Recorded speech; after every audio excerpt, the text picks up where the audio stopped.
A leader is someone who does several things.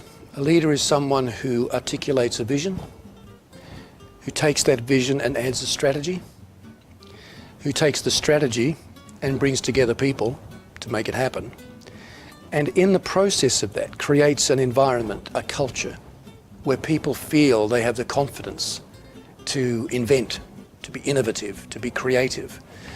And a leader is someone who adds value to change. In a world of rapid change, people need to know there's somebody who can add value to that change, who can make it mean something. All this change that I'm experiencing, what does it mean? What's it leading to? Does it add any value to my life? A leader can help address that question.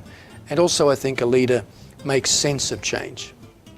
There's a lot of change going on that doesn't seem to make any sense for people, but a really good leader in a company or politics or any area of society is able to take that change and build it into something.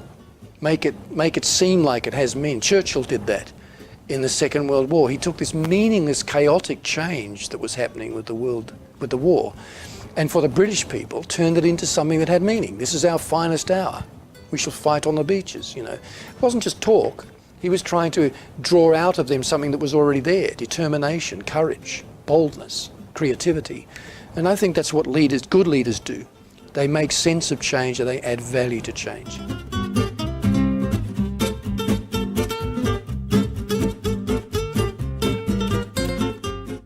Yeah, well, it's been said, hasn't it, that it's lonely at the top. But I don't think it has to be lonely in the relational sense. It's lonely because you have to make decisions unilaterally, on your own. And there are a number of decisions we must make on our own. That's tough. But that doesn't mean it has to be lonely in a relationship sense. I think it's, especially in the age of social media, social commerce, social networking, people are looking for more even leadership, or I call it tribal leadership, where lots of people are asked for their opinions before we make a decision. And even when the leader has to make a decision on his or her own, they explain it afterwards. This is why I did that. So people are still included.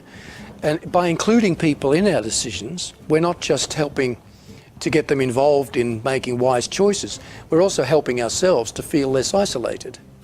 So it starts with a leader saying, what decisions do I have to make on my own, because I have no choice, and what decisions can I open up to other people, and what decisions can I explain to other people.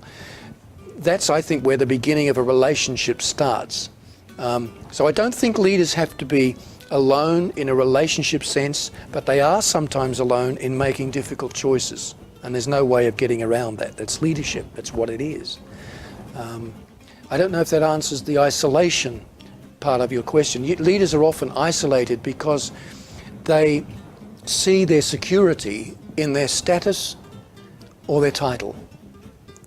I am the managing director, so please don't talk to me because I need to keep this facade, this role going.